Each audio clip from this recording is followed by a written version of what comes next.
그렇다고 내가 아내의 휴대폰을 보자고 할 수 있냐? 아내 휴대전화는 볼 수 없지만 내 휴대전화는 아내의 것. 3천 명의 이 문자에 대해서 밤새도록 답했다는 거 아니에요, 그날도 김건희 특별한 여사가? 날이니까. 네? 네. 그래서 그렇게 시작해서 대통령이 과거에 쓰던 휴대전화를 가지고 부인도 그렇고 대통령도 그렇고 수시로 전화하고 문자하고 체리 따봉 날리고 이러다 보니 이제 사고도 터지고 막 이런 거죠. 이런 것에 대한 문제 제기인데 김건희 여사가요. 얼마 전에 개혁신당의 허은하 대표하고 네. 통화한 내용이 공개돼가지고 논란이 좀 됐잖아요. 7월 달에 했다고. 예. 근데 김건희 여사가요. 전현직 여성 의원들한테 수시로 전화를 하세요. 지금도 하시는지 모르겠는데 근데 그 전화를 왜 하냐면요. 그냥 생각나면 막 전화하신대요. 별로 이렇게 특별히 친하다고 생각하지 않는데 뭐 전화해서 깜짝 놀랐다는 그 전직 의원도 있고 그런 분들이 있으세요. 그러니까 대통령이 이런 말씀을 하셨잖아요. 우리 아내가 순진한 면이 있다. 내 아내는 순진하다. 뭐 이런 식으로 말씀하셨잖아요. 근데 대통령께서는 김건희 여사를 국정의 동반자라고 생각하시는 것 같습니다. 그러니까 뭐냐면 선거도 같이 치르고 국정을 원만하게 치른 일을 국정농단이라고 하면 국어사전 다시 써야 된다. 이런 얘기를 하셨잖아요. 김건희 여사가 그 국정선거 자랑만 하지 말고 홍보만 하지 말고 제대로 사과 좀 해. 이것도 국정농단인가요? 네, 물어봤죠. 그렇게 얘기하셨죠. 예. 그런데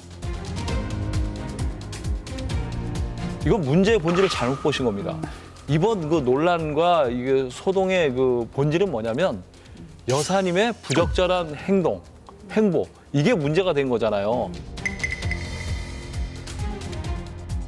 대통령 부인의 문제가 본질이 된 건데 대통령한테 가서 사과 잘하세요 하면 그거 약간 좀 주파수를 잘못 맞춘 느낌이 들지 않나요? 근데 자꾸 그 남편의 전화를 대신 답변했다고 하면서 마치 대통령 재임 중에 하고 있는 듯이 자꾸 말씀하시는데요. 그게 아니고 지금 예를 든 것은 입당 시점이죠. 예. 제가 듣기로는 김건희 여사가 방금 조언했다는 부분에 대해서도 나하고 관계없이 그냥 저 사과해라 이렇게 이야기했다는 것이 아니고 폐견을 하기로 예정이 되고 나니까 많은 언론에서 국정 성과만 계속 홍보하지 자화자찬하지 말고 진솔하게 사과해달라는 수많은 기사와 사설까지 있었어요.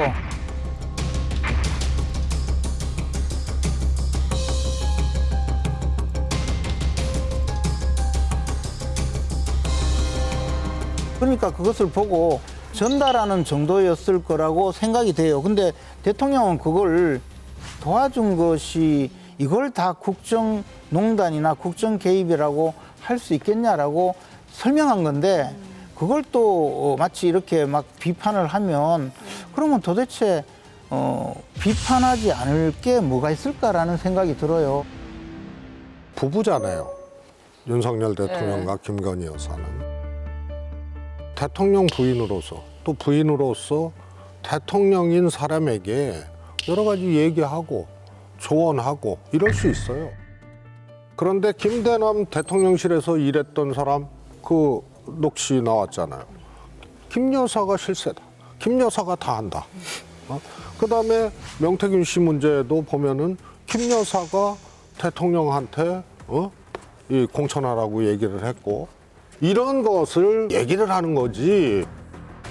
대통령이 지금 기자회견에서 말씀하신 거는 완전히 다른 얘기예요. 부부로서 뭐 야당 역할을 하고 이럴 수는 있지만 여사가 직접 정치 개입하고 국정 개입하고 인사 개입하고 무자각 업체가 정부 관련된 대통령실 관련된 공사를 하는데 예를 들어서 개입하고 이런 등등의 의혹에 대해서는 그거는 부부로서의 뭐 야당 역할하고 다른 거예요.